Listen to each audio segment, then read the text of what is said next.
How's it going? Welcome to another episode of the Creative Endeavour podcast. This is the podcast bringing you inspiring stories from creative professionals from around the world. I'm coming to you from a different location today. I just thought I'd mix it up a bit. I'm always doing those intros from in the studio, and now that they've let us out of lockdown and we're at level 2, it's nice to have a bit of freedom, come down to the coast, and so I thought I'd just film this quickly from here. It is a beautiful location down here in Dunedin, South Island of New Zealand, in St. Clair. Beautiful beach down here. So on the show this week, I'm talking to Maria Brophy.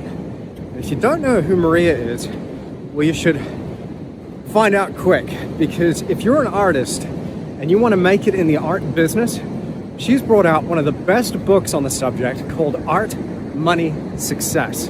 In fact, this is one of my favorite books now, not only when it comes to business, but just conducting yourself as an artist.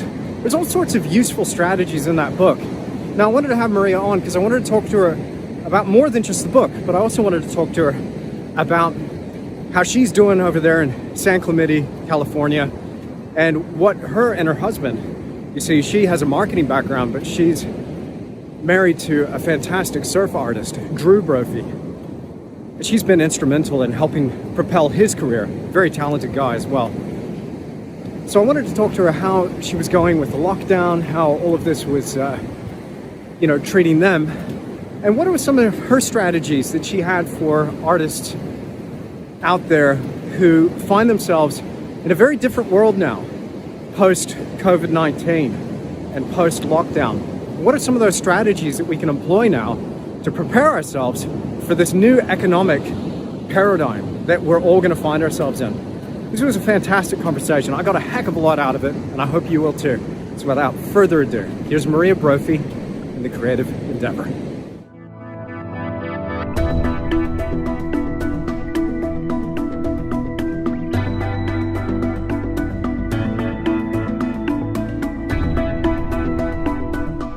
Maria Brophy, welcome to the Creative Endeavour podcast. It is an absolute pleasure to have your company.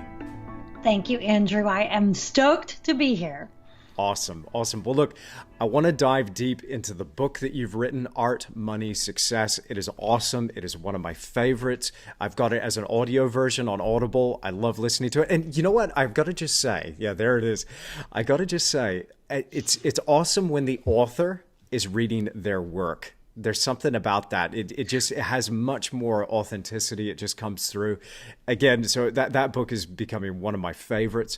So I do want to talk about that. But let's just kick things off by addressing what is going on in the world, and maybe just give me a snapshot about how you guys are doing over there where you are. Okay, well, we are in San Clemente, California, and we're in complete lockdown, and they just closed the beaches yesterday, and my husband is super PO'd because, wouldn't you know, we just got a huge swell that hit yesterday. And I told him, I said, go surfing anyway. Getting arrested is great for an artist's career, but he hesitates to do that. He said he's too busy to get arrested. So we're just kind of riding it out. But well, let's see how it's going over here. So businesses in California are shut down for the most part. We are still coming to work every day. Drew and I, my husband Drew, who's an artist, for those of you who don't know, we have a gallery in San Clemente, and most of the work that we do is not reliant on walk-in customers. I would say 95% of our income is not from people walking in and buying stuff. This is really a gallery, showroom, workspace, and studio.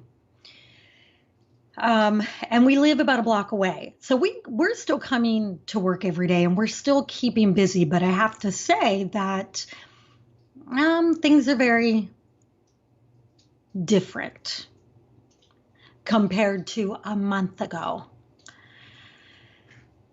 In that, now we are making some sales online, but a lot of our commissioned work has been put on hold, and my side hustle of consulting artists has dwindled down quite a bit. So things are different. I think things are going to be very different. That's what I'm seeing as well from here is as a complete shift in the landscape, and it's a question like off the back of any given crisis. It's difficult if we don't know what's going to happen going into this. None of us have a crystal ball, but I do think that there will still be some market left. It's just a question of finding out where that is, isn't it? Like something's going to shake out of this. We're going to lose some, but we might gain ground in other places. What do you anticipate for yourselves, like where you might be gaining some of that ground? Well, that's a great question, and I'm trying to figure that out. Granted, it's so fresh that we all have to be patient while we pivot and change what we're doing, because some answers will present themselves. We might start noticing that people are asking for more things. Like, for example, what I'm noticing is people who are teaching art, like yourself, teaching art, there's actually a lot of opportunity that's opened up because we have so many at-home kids at home from school. And because they're at home from school, parents are looking for more things for them to do. So of course that's short term, because eventually we are going to kind of get back to our lives. But it still opens things up, because I see opportunities for artists who are teaching their work to maybe focus in an area such as elementary school, high school, college. There's wellness is a huge thing. So mental health is about to crack wide open as an opportunity for people who are healers. And if you're an artist and you teach people how to create, you are kind of a healer, because art is very healing. So that's another direction you could go in. So, yeah, so there's just a lot of different paths to take. And you just kind of have to say, well, which one feels the best to me? Which one am I most in alignment with? And then start following that path.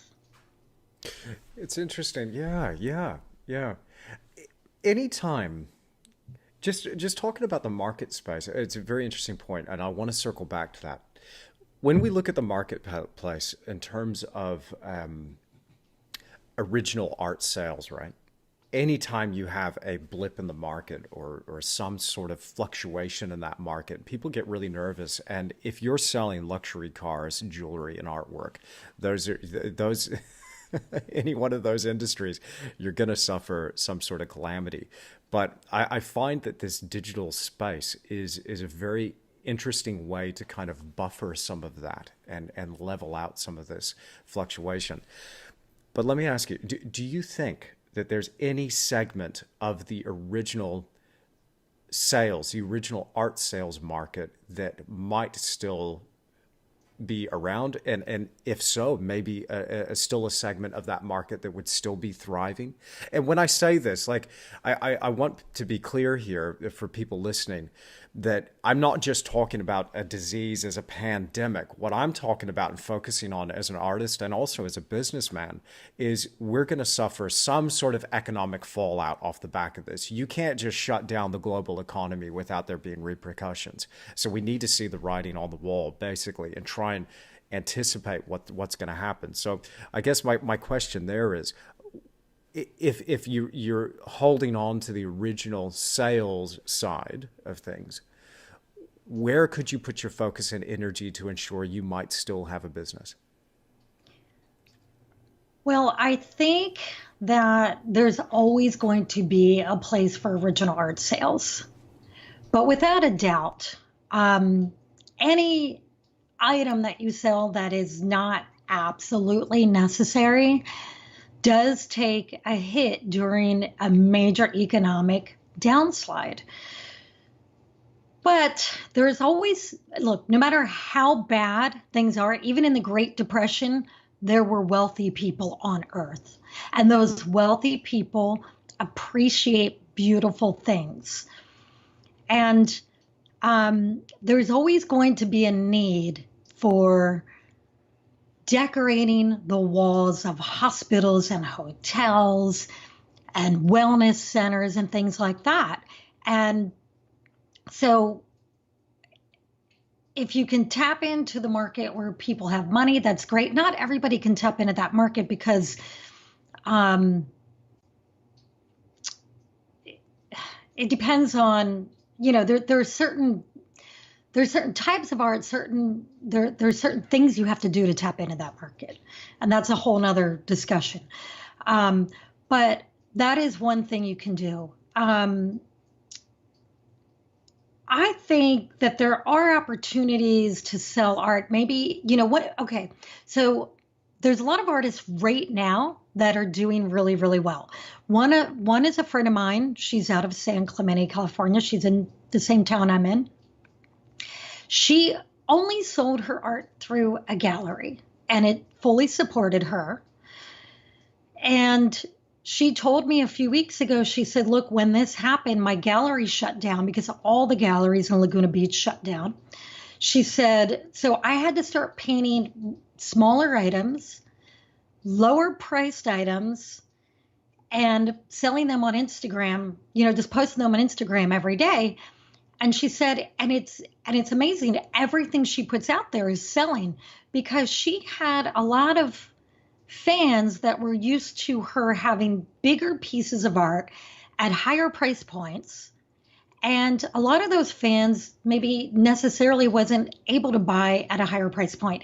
Now that she's making smaller pieces at a lower price point, they can buy it and they're seeing the opportunity and they're seizing it. So that's a great example of somebody that's changed what they're doing. They pivoted, they've changed to meet the current market. And you really just have to take the time to think about your specific situation. And maybe it's, another thing that a lot of artists have complained to me about is that they had all these art shows planned and all those things got canceled. Well, some artists are taking these art shows online. How you do that, I guess it depends on, your situation, how much, how you can do it. If you have a big space and you can do it yourself or you get somebody else to host it or whatever, but you can, you just come up with new ideas and new ways to do things. Absolutely. I think finding a new way to do things is critical. And again, not looking at this in desperation, but going, okay, where do we have access to a resource? Where are there opportunities? I love it. Yeah, absolutely. Well, and the other thing is, you're not going to come up with a brilliant idea on what you can do if you are caught up in this crazy energy of negativity, worry, and despair. There is no space for brilliant ideas. So if you are in that mindset of the sky is falling, everything's horrible, and you're tapping into the news every day and you're on Facebook watching arguments, forget about it.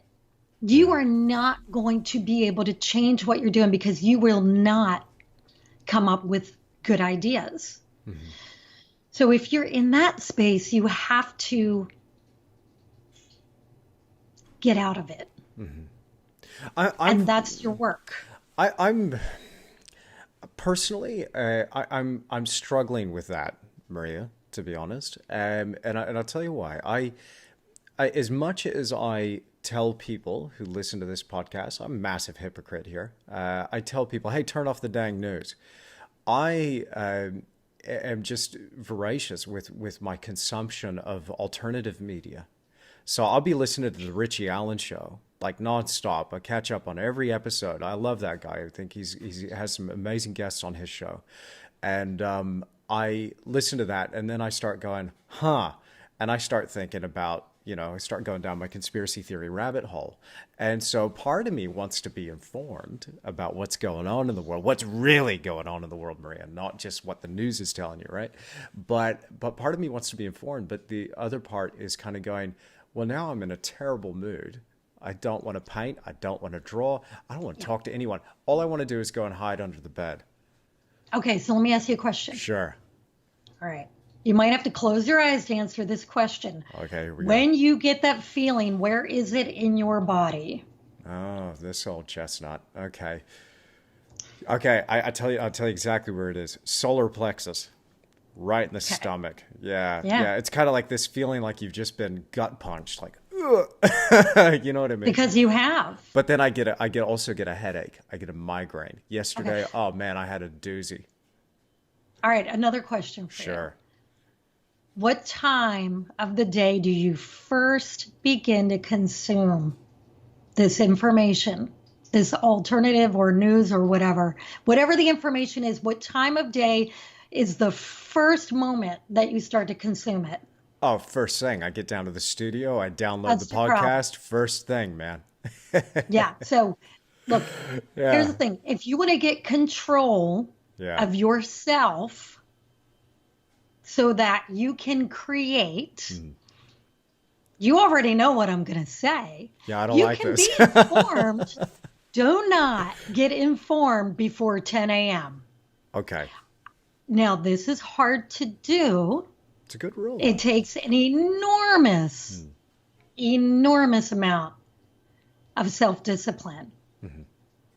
But if you do this just for a few days, I promise you that stomach punch feeling will disappear, even though you're still getting informed. Because when you wake up in the morning, if you spend the first few hours reading something not the news, like a book. Oh, nice. My book. Come on. Any book that feeds the soul. Yeah. Okay. Or you get up and you play with your dog, or your kids, or you mop the floor, or you, whatever. You do something that gets you in a very calm state of mind. At least for the first hour. And within that first hour, you say to yourself, my dominant intention for today is blank. Now, the magic with that is when you say that, guess what? You're never going to say, my dominant intention for today is to feel like absolute crap after watching the news. Yeah. No. And if you just had an argument with your wife or your husband, now I do this when I have an argument with my husband, I get really mad. I'm very passionate. I'm like an Italian, but I'm not Italian. Or, I'm just like, I get really mad. I'm so passionate. And then I'll get really mad at Drew, and then I'll huff and puff, and I'll walk out of the room, and I'll go in the other room, and then I go, okay. And then I remember to say my dominant intention for the next 10 minutes. And then I laugh because I want to stay mad. But then when I say my dominant intention, well, I'm never going to say is to stay angry, because who wants to stay angry? Sure. So then I say my dominant intention is to feel peaceful. Or, I choose what I want to feel. So when you start out your day, you can choose what you want to accomplish that day. I want to finish writing this chapter or painting this painting and feel great doing it. Then you can turn on the news, but now you've already set the tone for the day. Yes, absolutely. All right, so you do that for 3 days, and I want you to report back to me. Brilliant. Maria, that is such good advice. You're absolutely right. And again, yeah, massive hypocrite. I'm just going to put my hand up right now and say, listen, I've been telling this to people. I've been preaching it. I have not been following it. So again, even though I haven't been watching like mainstream media and news, I've been filling my mind with things that whilst I feel I am getting informed and I'm trying to find out about what's really going on, it is really affecting my mental state, which of course is affecting my my artwork, which consequently means I'm doing a lot of this stuff with the wrong intention, and I'm being motivated out of fear, it seems to me, rather than actually doing this out of love. And if I'm honest, like I absolutely love the people who listen to this show, the people that watch my videos. That's why I continue to pour this stuff out there and provide it for them for free, because I just love that interaction. But I've been coming at this from a different. This is turning into a therapy session. Well, that's awesome. We all need therapy. Yeah, right. Okay, and one more thought on that. One more thought on Sure. starting your day with your own thoughts. Because if you start your day, and I used to do this too, and I was doing this until about a week and a half ago when I discovered that I was just like a wilted flower. Okay. And I said, okay, I can't do anything. I can't create. I can't write. I can't. So that was when I stopped the madness and went back to my morning routine. But here's the thing. When you start the day on your phone or plugged in to what everybody else is doing, what you're doing is you are absorbing everyone else's wants for you, what they want for you, even if so whether it's Facebook, Twitter, or watching your favorite person on YouTube talk about the conspiracy theories and why everything is a lie. You are taking on their energy, and that's a very heavy burden to bear on top of what you want for yourself. Mm-hmm. I'm just like you. I hesitate to call it conspiracy theories. I mean, the conspiracy theories end up being the truth, and the truth ends up being the conspiracy, and it's all mixed up now. Upside down. We live in the upside down, Maria. Now, when somebody says something's been debunked, I'm like, well, actually, the debunking's the conspiracy. Yeah, yeah. The thing that you say has been debunked is the truth. Oh, wow. Yeah. But, you can balance it. Yeah, sure. And I think again, it has so much to do with our focus, and I like the way you put that as well about your dominant, or forgive me if I misworded this, but your dominant intention. What is my intention here? The minute I focus on things that are outside of my control, I end up miserable. But the minute I focus on something and go, okay, whoa, hang on, stop, Andrew. You can't do anything about that. You can't do anything about the Illuminati, all right? Not going to happen. Focus on drawing the best portrait you can draw right now. Just pick up your 2B pencil and just draw a face. Do that, okay? And I end up going, okay, cool, no worries. The Illuminati can get me later. I'm just going to focus on the portrait. So, to me, like that's, if I shift my focus there, it ends up, I create better work, but I also end up in a much happier place. Well, and that is the one thing you have control over. Because by creating your art tells a story. Every artist is creating from their perspective. Mm-hmm. And you can shed light on things with your art. Now, you might not be creating art that sheds light on some information that you're discovering, but you're creating beautiful art that people can enjoy, or that people gain something from, and that's what all art does. Well, you are taking control in that way because you are influencing other people, hopefully in a positive way. And that is how you beat the Illuminati or or any of Yeah. those bad guys out there. When you Yeah. you know the art is light, shedding light on the darkness. Yeah. Yeah. We probably shouldn't have mentioned their name. This video might get flagged on YouTube. It's like mentioning the They're name of, yeah, it's like listening. mentioning the name of Voldemort. You know, you shall not speak his name. Now look, Beetlejuice, Beetlejuice, Beetlejuice. that's it. Hey, that's going back a little ways. That's my generation. That's awesome. Hey, look, I want to ask you about your book and shift gears here a little bit, because that book again, Maria, when I was listening to the audio version, was loving it, and I was just like, man. Okay, I'm going to be honest with you for a second. At first, I got a little bit angry with you because you wrote the Good. book. You wrote the book that I was going to write.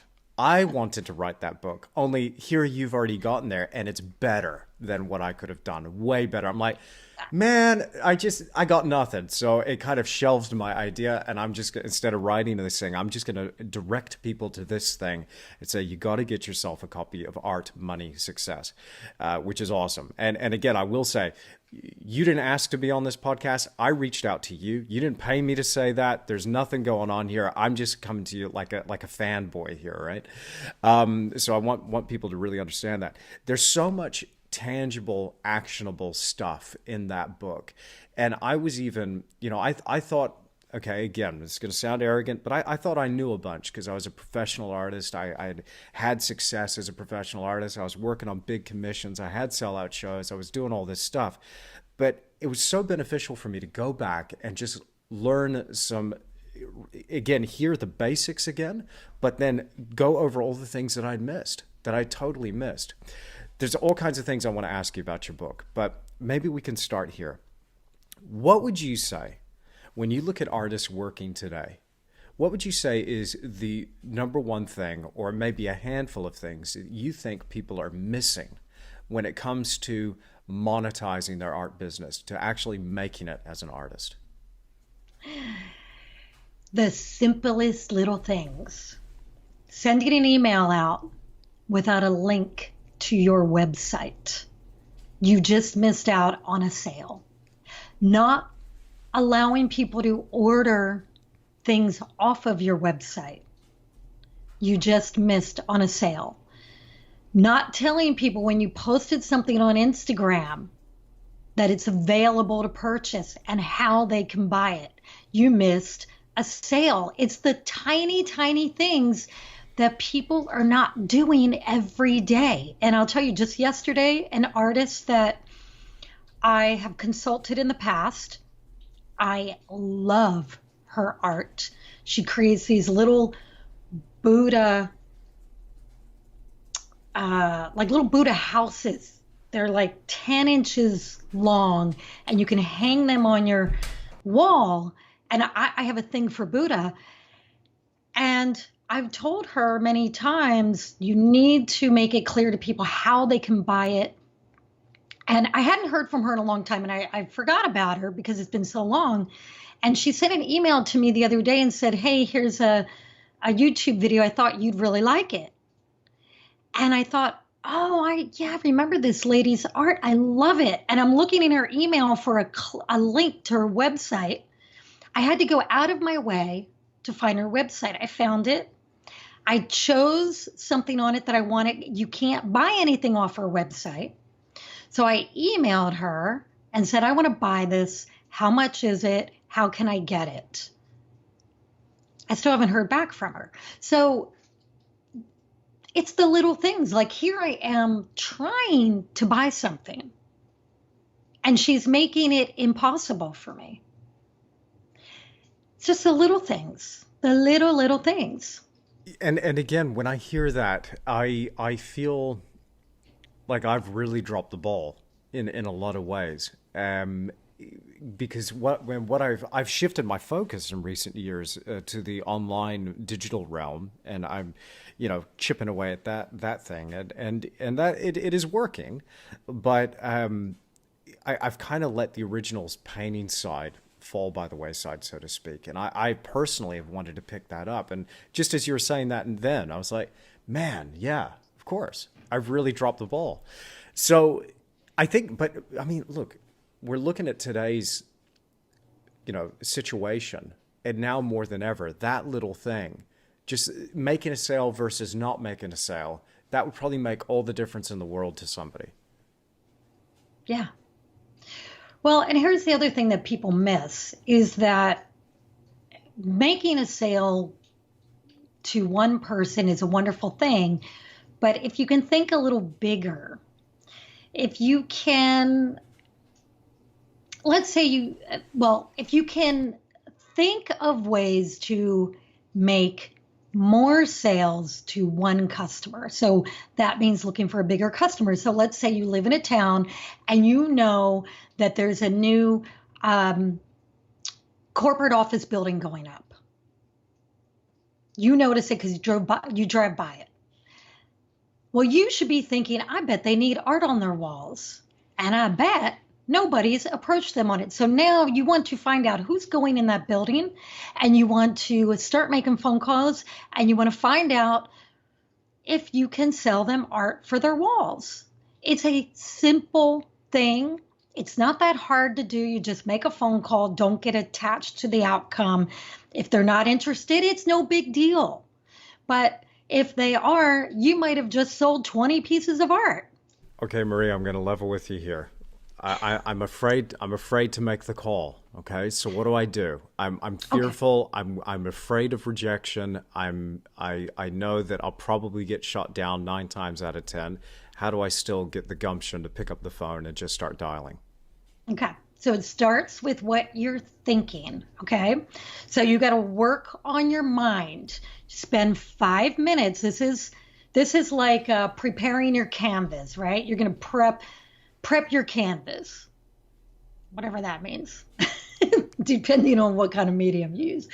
So you got to prep your mind. The first thing you want to do is you want to say, okay, my dominant intention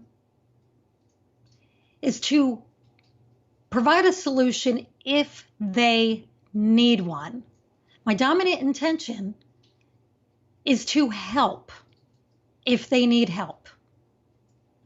My dominant intention is to do something that will solve a problem for this company if they need it. And if they don't, that's okay. This is not about me. It's not about my art. It's about them. So you have to have a talk with yourself about that. Then you have to say to yourself, my number one purpose for making this first phone call is to plant the seed and to ask questions. So planting the seed means you get a hold of somebody and you say, hey, I'm a local artist. This is the kind of art I create. I see you have new offices being built. I thought you might need art for your walls. Do you have plans for the art on your walls? Let's talk. Do you have any interest in talking? Do you want me to send you photos? That's it. No big expectations. Do not try to get a yes in your first phone call. What you want to get is a exchange of information. That's it. Take the pressure off yourself. Because it's the pressure of feeling like we have to be good at sales and we've got to get a yes that makes us feel so icky about making that phone call. So take that pressure off yourself and tell yourself it doesn't matter if they buy or not. What matters is that you have the conversation. Can I add a little something to that? I Yes. appreciate that so much. In the past, when I've been nervous about making the call or trying to make a sale or being in a situation, say, on an artist in residency, where I felt like the prospective, client or buyer had something that I didn't have and I needed, I was in a position of need. I'm not complete without this thing. I often would just take a step back in those situations and say to myself, hang on a second, I'm enough. I'm complete already. All I need to do is just talk to this person and simply do them the favor of letting them know what I got. Now, if they're either interested or they're not interested, if I haven't told them about what I got, I'm doing them a disservice. The other thing, I heard some great sales advice once, and I just want to insert this in here as well, that I had to be sold on my own product. I had to really believe in it, where I wanted to be my customer as well. Like, I wanted to have my art on my wall. I wanted to be one who was living with this. I had to believe in this so that when I was talking to somebody else about it, it was like, yeah, you know what? I'm doing you a favor letting you know about this. Now, I didn't come across in an arrogant way. All I did is I let that feeling wash over me in that moment, and I was able to make the approach. But that said, I will still now, to this day, on occasion, if I find myself getting into that mindset of lack and need and fear, and that leads to anxiety, the gig's up, man. Like, it's I've got no hope there. Hey, I'm right there with you. I've been doing this for years and years and years, and I still feel that nervous energy when I make a phone call, that unsureness. So you just have to act despite that. But really, I think one of the reasons it's awkward for a lot of us is because we are either introverted or shy, unsure of ourselves. And I was very, very shy growing up. And I still feel that come back a lot. But I learned that one of the best ways to get past that is to remind myself, this is not about me. It's not about me. It's about them. And it's a practice. It's like training yourself how to do it, right? You have to train your mind to keep thinking this way. And you have to just keep reminding yourself until one day it becomes second nature. Yeah. And again, feeling that fear, feeling that anxiety, and just doing it anyway. The more you do it, it's kind of like lifting weights at the gym. Yeah, at first you can't do it. The more you do it, the stronger you get. The more you do it, the more you keep pushing that boundary and that frontier of pain, then suddenly you'll turn around 2-3 years later, and now you've gone from something to now you're a beast and look how much you can lift. Or now, hey, that doesn't make you nervous at all. Look who you're calling now. Look who you're rubbing shoulders with now. It's, there's something to be said for persistence, right? Yeah. And you think about what athletes do before they do whatever their sport is. They stretch, they get their body prepared and their mind prepared. Well, that is what we need to do before we make a phone call. And one thing that could help is, working to get yourself in kind of a joyful state of mind. So maybe listen to music that makes you feel good, or watch a comedian on YouTube for 2 minutes, get you laughing. And when you get your body feeling that way, you are much more pleasant to talk to, and your vibration that comes through on the phone is warmer. And when you're warm, the person on the other end of the phone feels that warmth, and they're more likely to be friendly and talk to you. Yeah, absolutely. People can hear when you're smiling.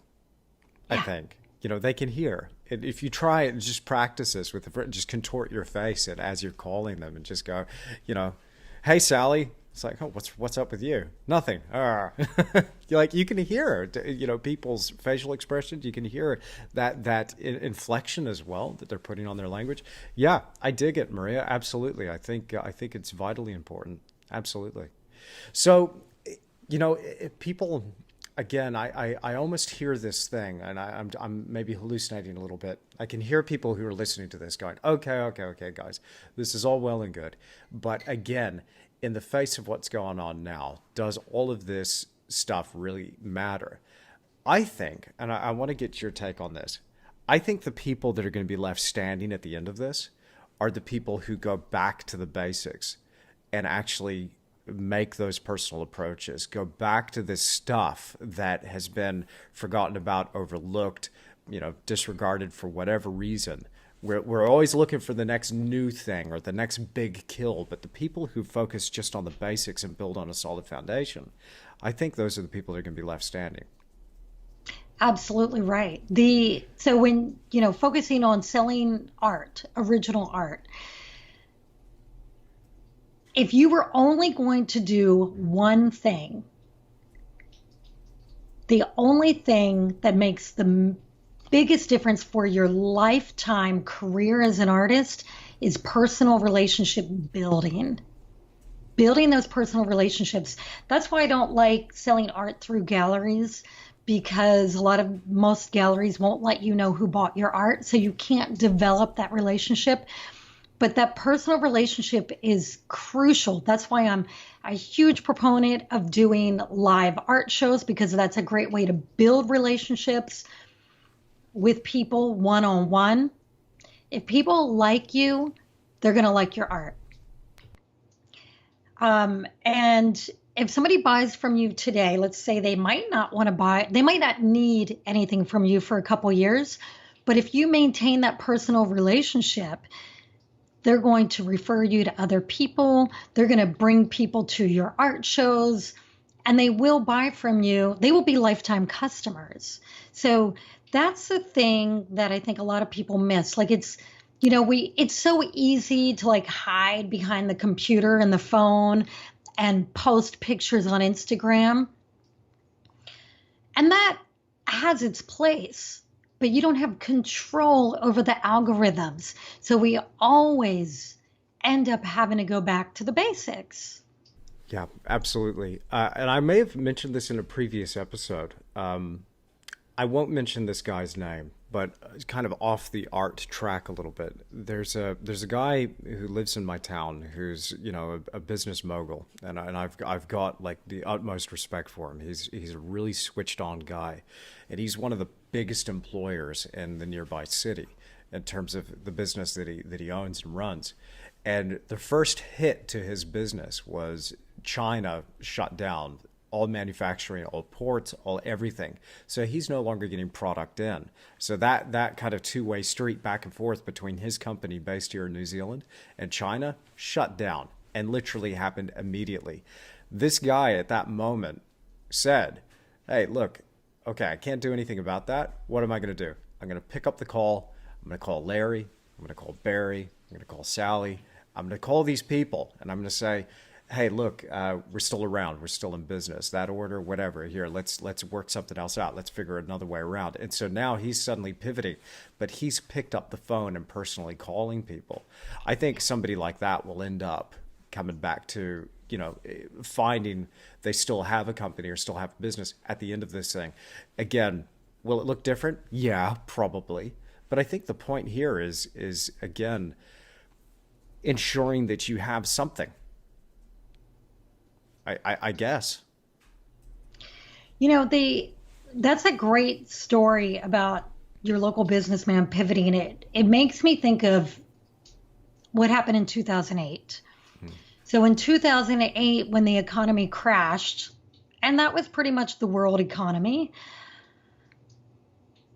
the mistake that most people made, myself included, we made the mistake of thinking, okay, I'm going to ride this thing out and everything's going to be back to normal. I'm going to keep doing the same stuff that I've been doing because it's all going to come back to normal. And when it does, I'll get back on my feet. And in the meantime, I'm going to throw stuff on credit cards, and I'm going to get a second mortgage on my house, and I'm going to rack up debt. Well, and I'm speaking from experience here, that was the wrong thing to do. And I am not making that mistake this time around. Back in 2008, people lost their businesses, they lost their homes because they kept operating as though things were going to go back to normal. This time around, I'm not going to assume things are going back to normal. I have pulled back on my spending. I am not going into debt. I am not getting loans. I am not throwing things on a credit card. I am making do with what I have. And every day I'm saying, okay, what can I do to change with this? And I'm assessing and reassessing, and I'm not letting myself freak out or worry. Every now and again, I feel it come in, but I'm like, okay, everybody's in the same boat as me. So it's going to work out. It's going to work out, but I have to change what I'm doing. And so I'm trying a lot of different things.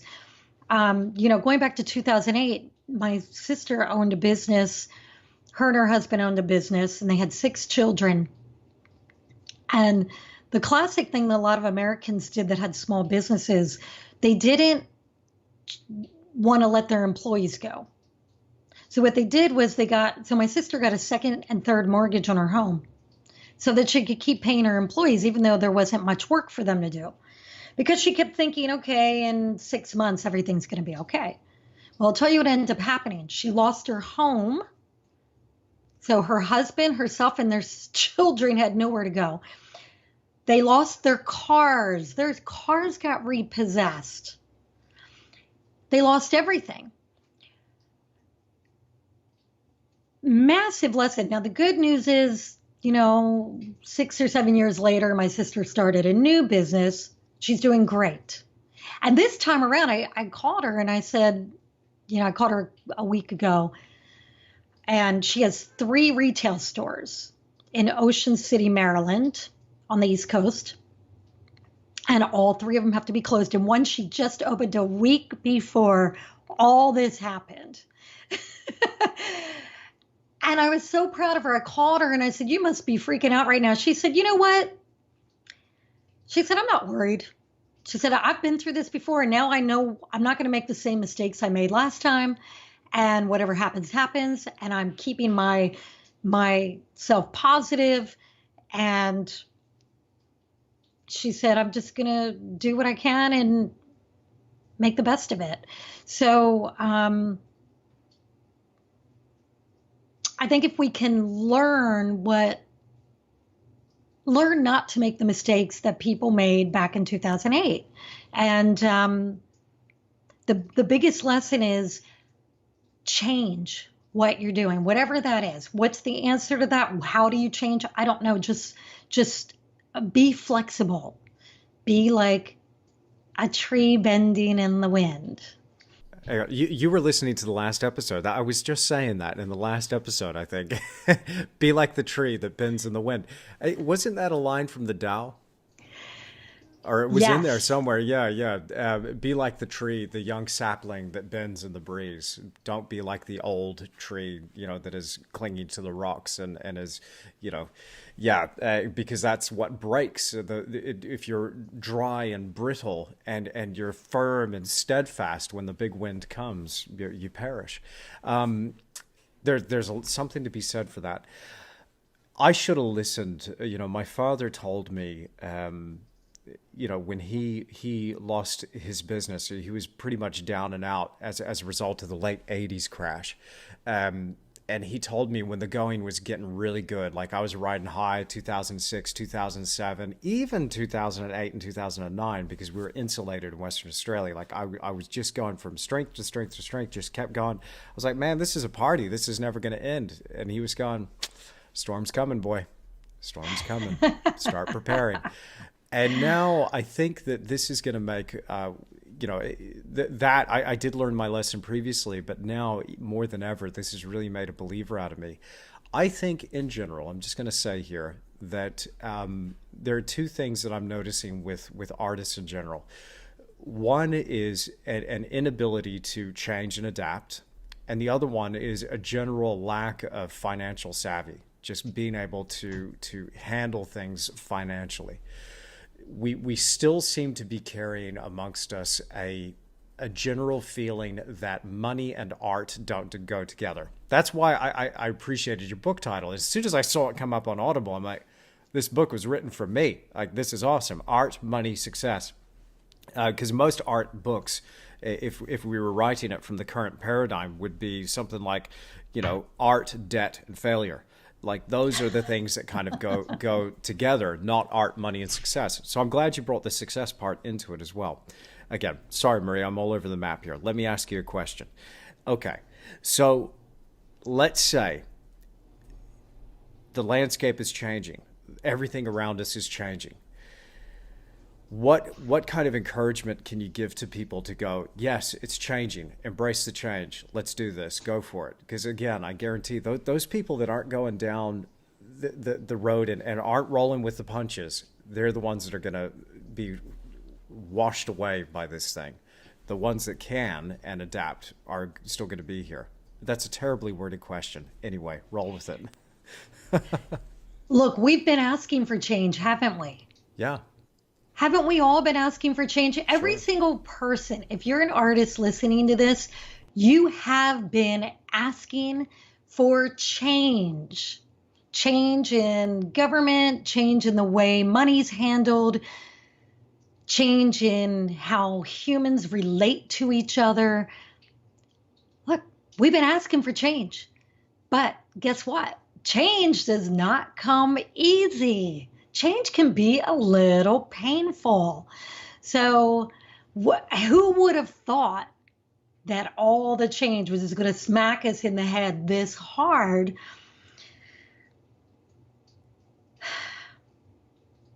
There's a new paradigm being created right now. And it goes back to, being able to adjust and go with it and to thrive from it always starts with what's in your head, what's in our brain.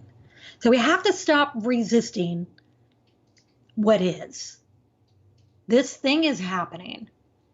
We have to embrace what it's giving us. So think about all the wonderful things this has given us. It's giving us a lot of time to work on projects that we never had time to work on before. And if you're not working on those projects, then ask yourself why. So that's one thing. The other thing is it's pushing us, it's giving us a kick in the butt to do something different. So if you feel the call, the pull to do something different, do it. Take a step in that direction. I hear from a lot of people that they've always been afraid to be on camera.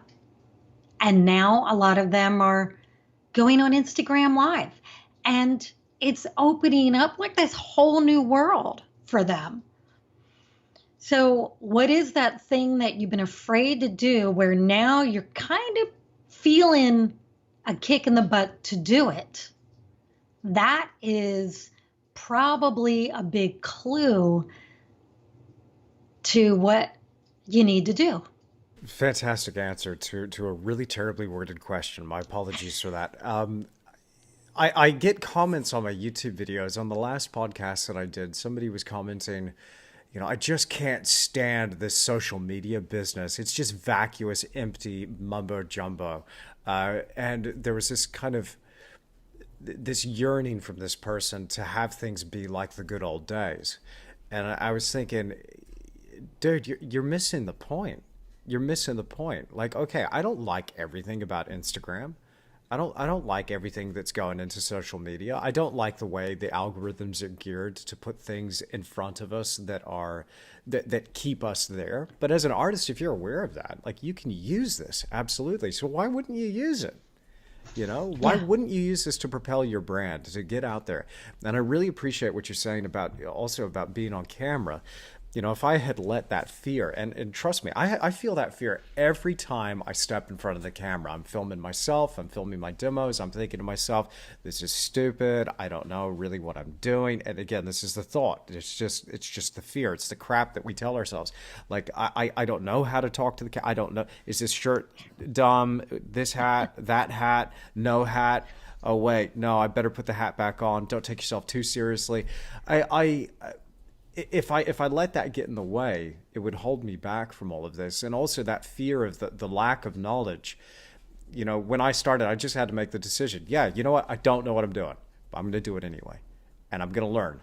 and I'm going to fail forward. I'm just going to keep failing by just falling forward, and then I'll just gang around that way. A few years on, and now I feel like I'm starting to get the hang of it, but there's still massive gaps in my knowledge. But I think if people can hear that, I mean, again, take it from me. I didn't know what I was doing, but I just got in there and just did it, And I think other people, that's something that's available to everybody.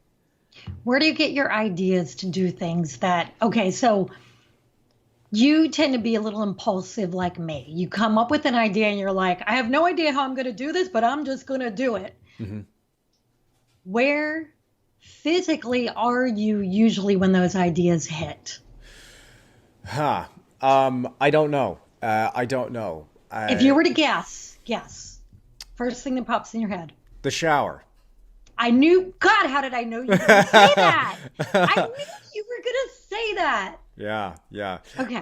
That's because. And why do you think that is? Well, I think that is because okay, here we go. We're going into hippie land here, Maria. Let's get everybody on board the train to hippie land. Here we go. I am a hippie. Okay. All right. Okay. I don't mean any offense by that, but here we go. I think that I got that because I believe that there is some connection that we have to the earth. And we're part of it. But again, I also come at this whole thing from a Christian worldview, being a Christian myself. But I do feel that when we're connected to the earth, to the ground, and that's essentially what being underwater, having that flow over your body, connecting you directly to, it's like a lightning rod. And now suddenly you open up a gateway for some sort of inspiration. And also, I don't have my phone in the shower. I'm not thinking, I'm on my own, and I'm just sitting there just going, what am I going to do today? And I start thinking, my brain just starts mulling over things. And I'm also pretty relaxed because I got that hot water on my neck and my shoulders, which I keep all my tension up here in my neck and my shoulders. So now that's kind of being relaxed. I'm just standing there going, okay, what am I doing? Who am I going to talk to? Okay, what video am I going to make? Okay, here we go. The idea popped into my head. I just had this thought where I want to talk to Cesar Santos. I just want to call Cesar. I want to reach out to Cesar, and I want to hear what he's got going on and ask him how he runs his art business. Boom, I have a podcast. He was episode number 1. It was just, yeah. So there you go. So that is brilliant. Okay. What you just explained right there is the answer to what everyone needs to do to figure out how to navigate this new paradigm that we're entering into, this new world situation.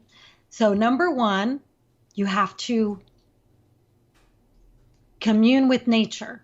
And if you can do that in your shower, that's great. I had never thought of that. Find stillness. Turn off your electronics, even if just for 5 minutes. Have a thought of something you want. I want to meet this person. How do I do it? Oh my gosh, here's this idea. Okay, so you had a wanting, but you initially didn't know how you were going to do that. Then you had yourself in a situation where you were quiet, you were relaxed and alone with your thoughts. And then you had this brilliant idea. The next step was you didn't let the idea go away. Brilliant ideas only stick around for a few minutes. They actually have a very short lifespan. If you don't act on a brilliant idea right away, guess what? It disappears like smoke. It goes away. So true. So brilliant ideas actually are like a life form that comes to you, but you have to have the space for it. And that's it. That's how you navigate what's going on. And for every single person, the answer is different. I mean, I can throw out ideas for people, but everybody listening to this podcast does a different kind of art. They have a different kind of customer. They have a different personality of what they love and don't love. They live in a different part of the world. So the answer is unique for every single person. And you have the answer inside you. You have to give it space to come to life. I love that. I absolutely love that.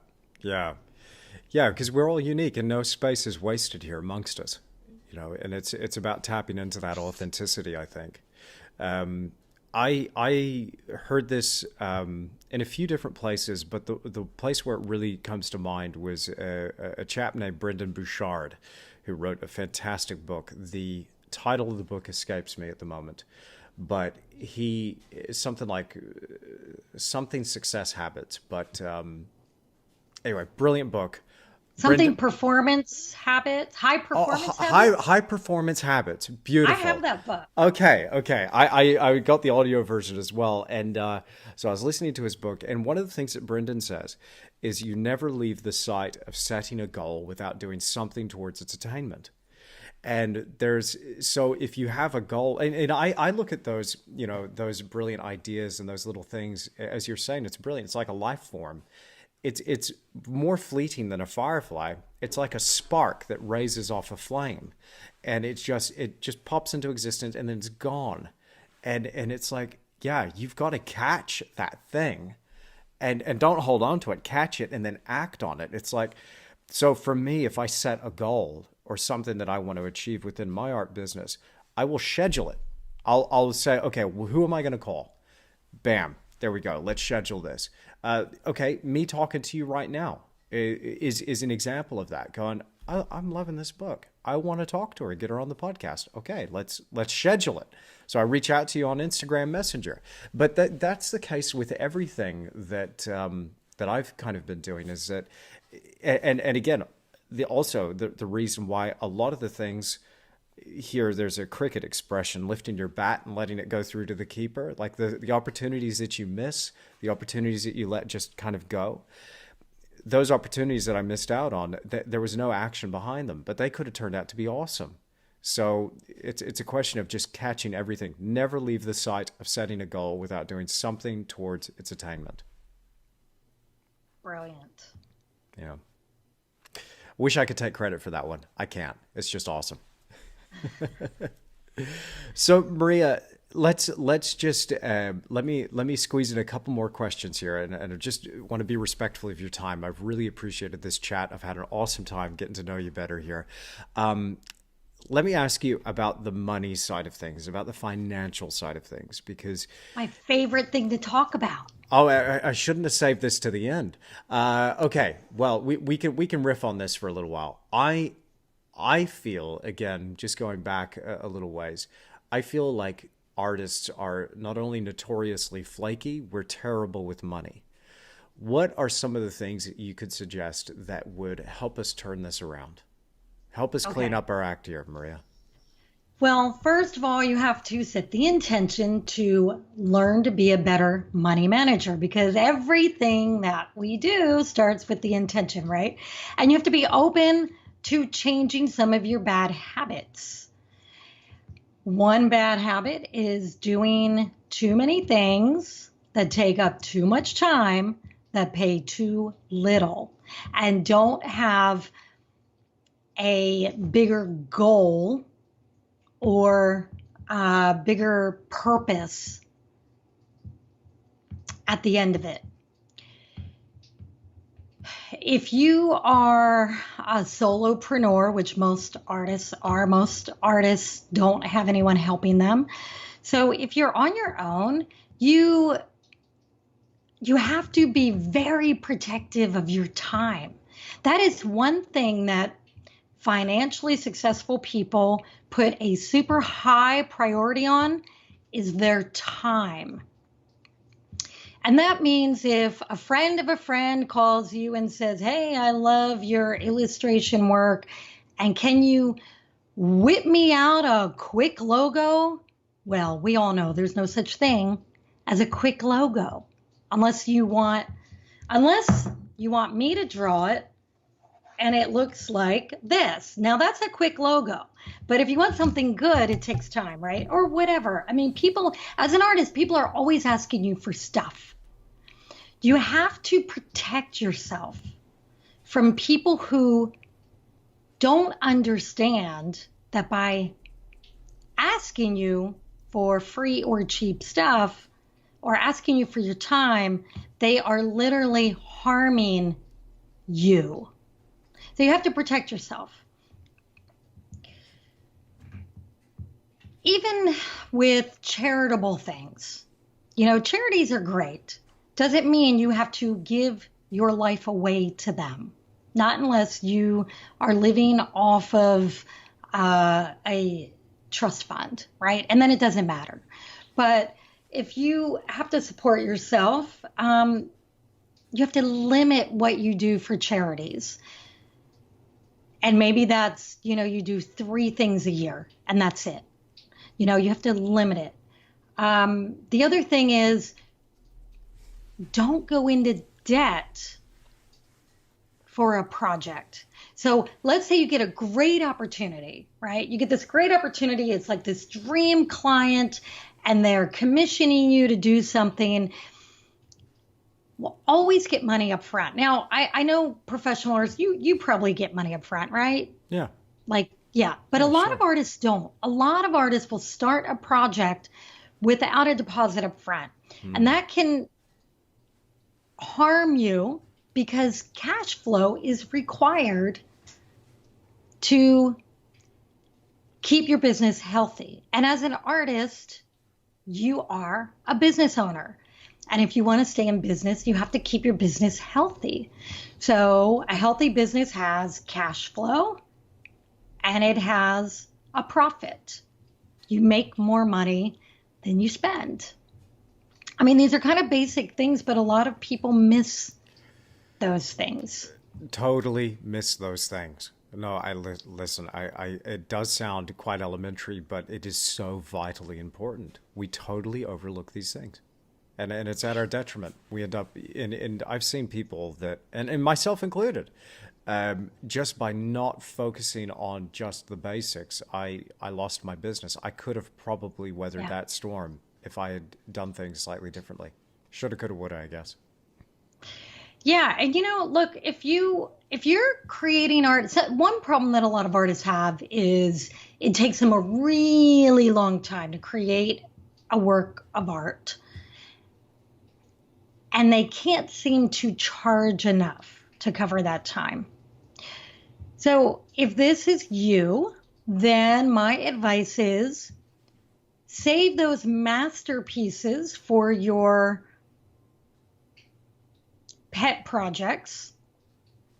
If you have to earn a living from your art, find a way to create works of art that you can do quicker.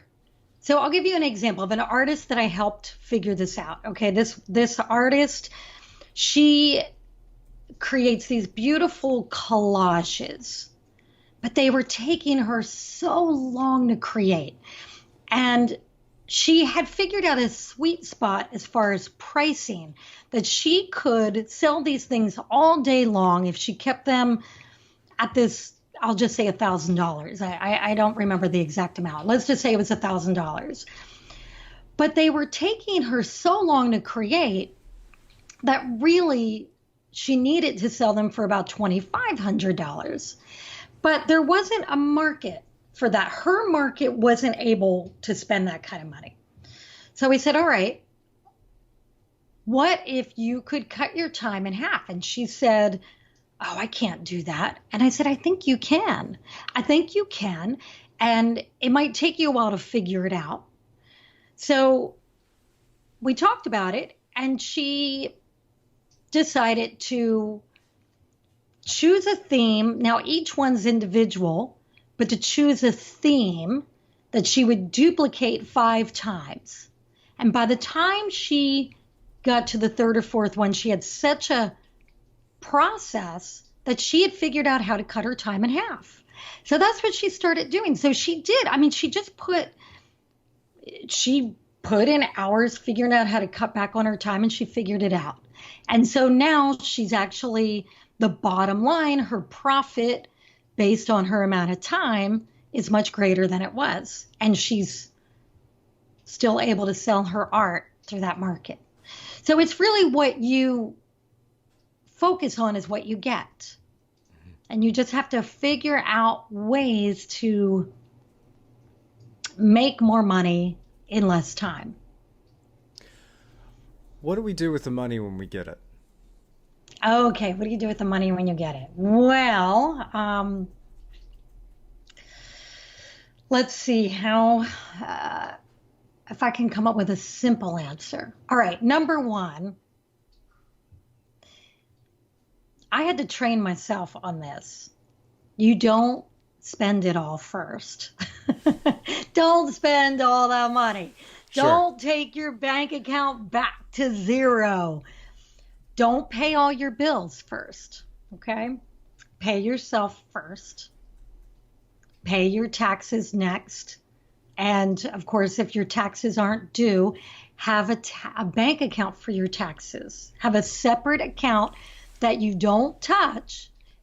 And here in the US, like I pay about 20% of my income to taxes.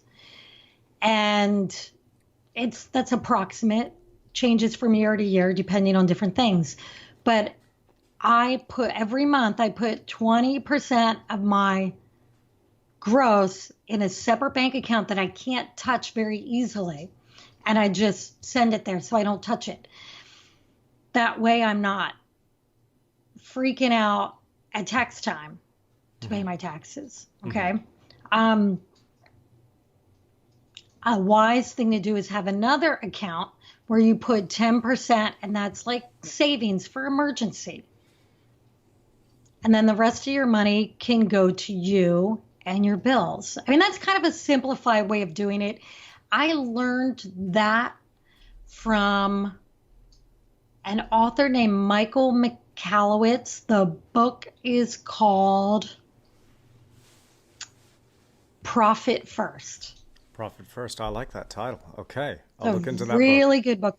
Okay. And his process is more complicated than what I just said, but I simplified it for myself because he has you doing a lot more, and that didn't work for me initially.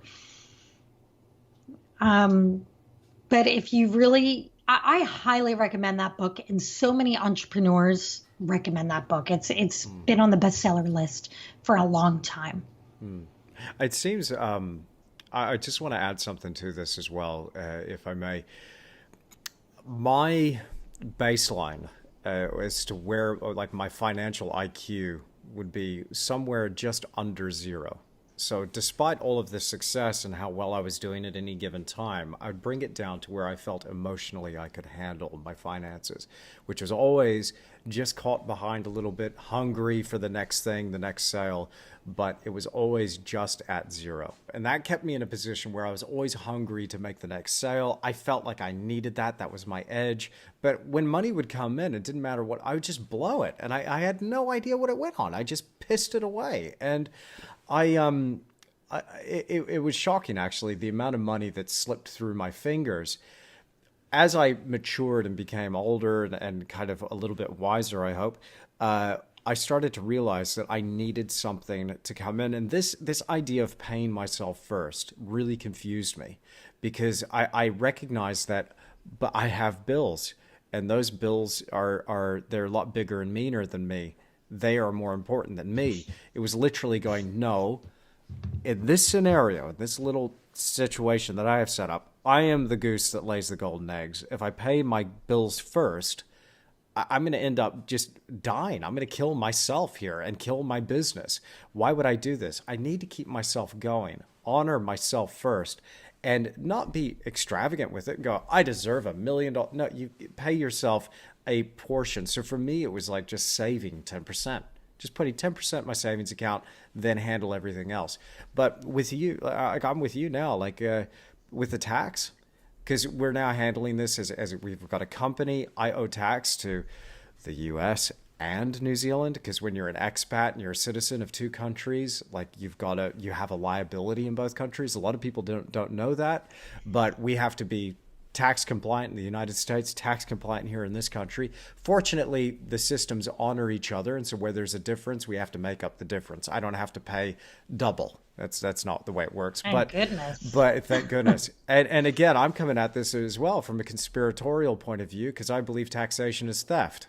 We could get into that I'm another with time. you there, okay? but I'm not willing to go to jail over it yet. Okay, but at Yet. the end of the day, they have the cage and they're holding all the guns, and so you got to be smart about this. So pay them the money. I'm not happy about it, but I pay them the money, and trying to minimize that liability also is pretty smart. If you don't mind, I'll just want to insert that there as well. Getting an accountant is probably a good idea. Absolutely. I don't trust myself for accounting, that's for sure. I'm not brilliant when it comes to money, but I do put the work in to educate myself on things. And I really had to work on that because I have gone through many, many periods of time where I was just spending every dime and not really putting money away. And I finally got a handle on that. And it feels so good to have a handle on it because now I feel in control.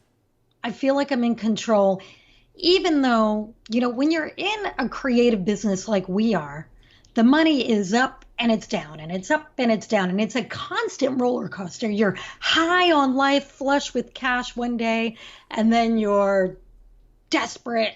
The bank account's at zero the next day. And, you just have to learn to navigate that and just get better educated on it. Paying yourself first. Here's the magic behind paying yourself first. And just like you, it took me so long to finally get it in my head why it works. And here's why it works. And everything's mental, right? Everything's in our mind. It works because if you pay yourself first when the money comes in, and then you pay your bills, and now you don't have enough to pay your bills because you paid yourself a living wage, what happens? You get smarter about the money you're spending.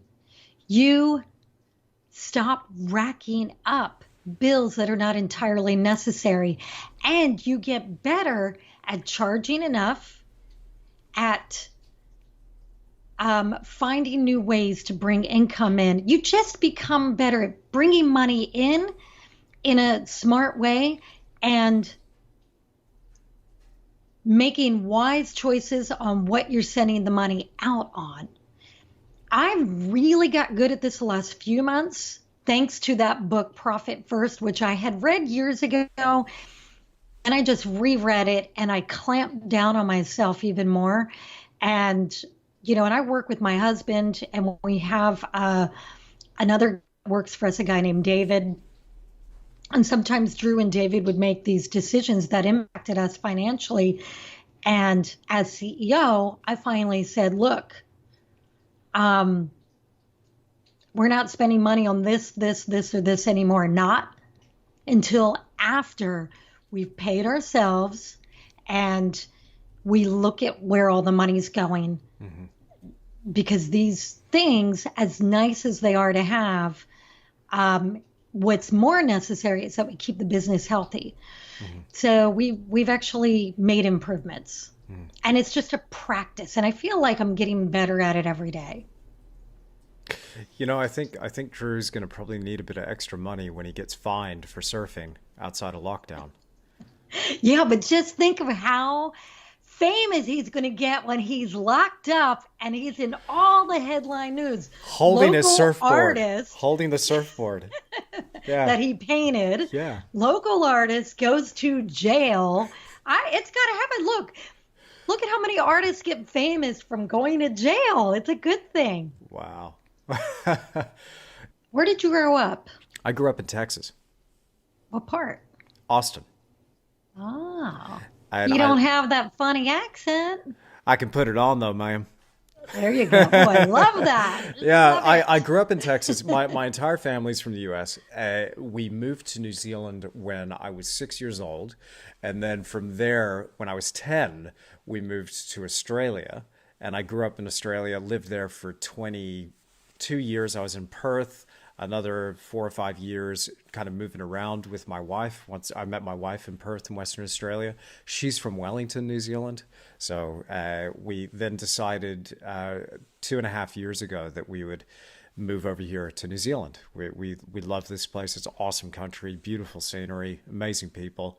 So yeah, New Zealand. I love New Zealand. You've been I here. could live there. I've been there a couple times. Awesome. The last time, my husband and I rented an escape camper van. All And we right. had our son with us, who was only 8 or 9 at the time. I think he was 9 years old at the time. And we lived out of that camper van for a month and traveled around the North Island. We never made it to the South Island because we were Oh, too busy. I know. that's the best bit, Maria. Every time I've been in New Zealand, I've never gone to the South Island. I know it's okay. So next time I will, and I'm going to come visit you and Please, your wife, and we'll please. do this live together there. But I That'd be love New awesome. Zealand because I'm a surfer. I'm a total nature girl, backpacker. Awesome. Um, and I love living out of a van. Like I could literally sell my house and live out of a van and be happy the rest of my life. No exaggeration. Awesome. I could easily do that.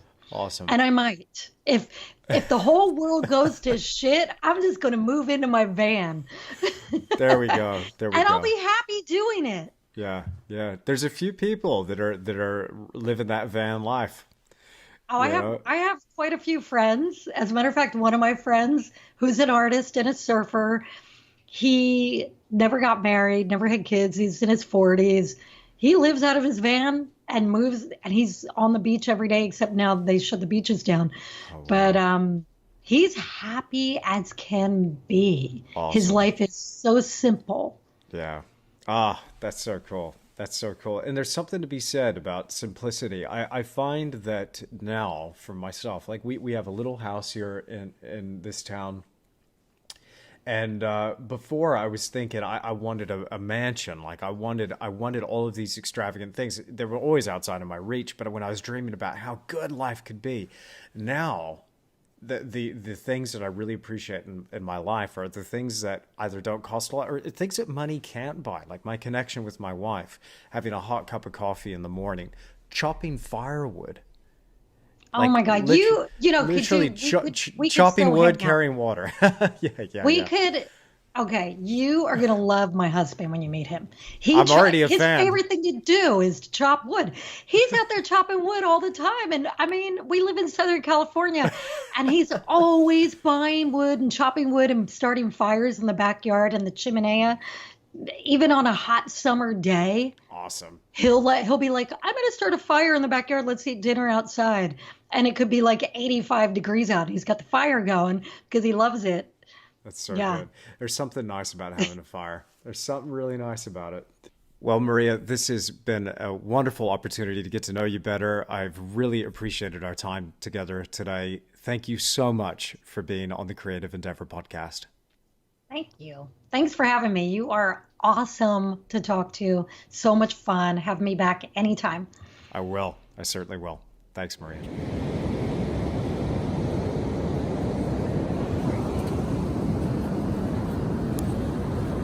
Well, I really hope that you've enjoyed this episode of the Creative Endeavor podcast. A huge thank you to Maria Brophy for joining me. Now, if you want to find out more about Maria's fantastic book, Art, Money, Success, check out that link in the description down below.